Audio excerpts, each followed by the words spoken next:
Hey, I'm Matt. I'm Randy. And this is Keith. And today we're going to talk to Keith about his YJ. Going to ask you a couple questions really quick. And nothing like a YJ, as you guys know, with 95 Wrangler, except for this is a 92. You guys have seen Keith in front of me in a couple of videos out there with Jeeping with Judd. So we just want to ask him a couple questions about your Jeep, just real quickly. Sure. First and foremost, let's get the Jeep right behind you there. Keith, why Jeep? I've always wanted a Jeep. My first Jeep was a Grand Cherokee, 98. That was because I had a daughter, was a baby at the time, and YJ or a TJ just wasn't going to cut it because no place to put a car seat. Once my daughter grew up, I wanted a real Jeep. A real Jeep. Okay, this, ladies and gentlemen, is a real Jeep. This is a YJ. This is a Wrangler. In addition to that, this is a standard. So you guys know quite a bit difference. Standard Jeep. Okay, real quick, next question. How long have you had your Jeep? I've had my Jeep 6 years. 6 years. So you've had it for 6 years. What have you done to it? Like, did it come stock or? Yeah, it was, well, outside of the 2.5-inch lift the previous owner installed on it, it's all stock.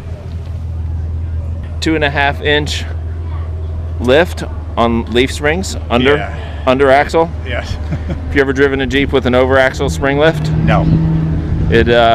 It's squirrely, definitely. What modifications have you done? Other than the lift? The texture. The texture? It was black, gloss black, factory color, and the hood started to oxidize, and all the rubbing compound just wasn't bringing it back to the nice look. So, and going off-road a lot of times, I figured a new paint job wasn't going to protect my new paint job, so I went with a Raptor Liner. And how did you get that Raptor Liner done? It's a lot of work. I obviously had to strip everything off of the exterior and the interior, hand sanded it down, or a palm sander, and prep the areas for any kind of rust with some primer, and I taped off the areas that I didn't want painted or sprayed with the gray. Like you can see here, I did two-tone on the rooftop. Taped those areas off, and of course I took the bezels off and the bumpers and everything to spray the rust, and went to town in my garage at home. Oh, excellent. All for under $300. When I bought it, this thing I thought was roadworthy, but found out that every time I turned around I couldn't take it 5 miles down the road before something else was happening. So the previous owner kind of just got it running, and I bought it, and now I can take it anywhere. I've taken it to the Keys several times. I love my Jeep. And what's under the hood? A little four-cylinder. A four-cylinder? Yeah, 2.5? Yeah, it might be a little dirty, but it can't be any dirtier than my 95. Yeah. Oh, wait.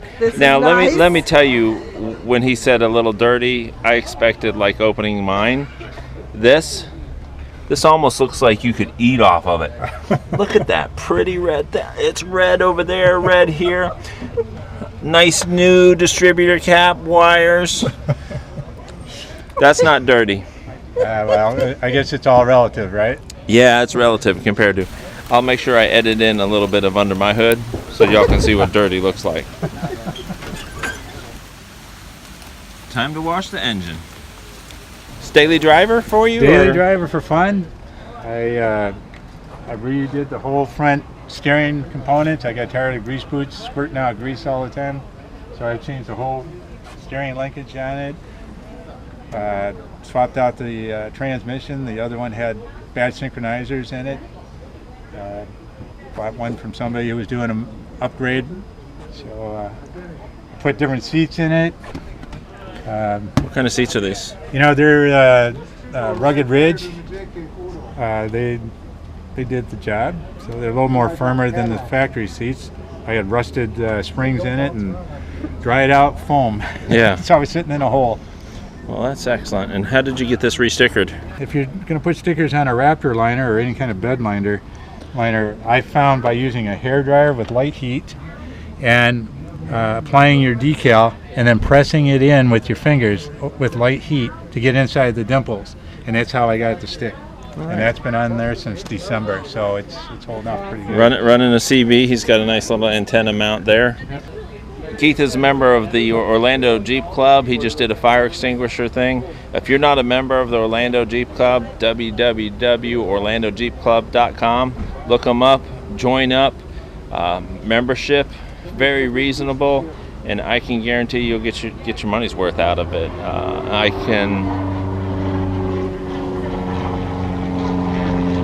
like to be on a nice day like today. We got 4 on the floor. If you haven't joined yet, join Orlando Jeep Club. I'm Matt, and this is Keith with the Orlando Jeep Club up at the meeting. Don't forget to subscribe.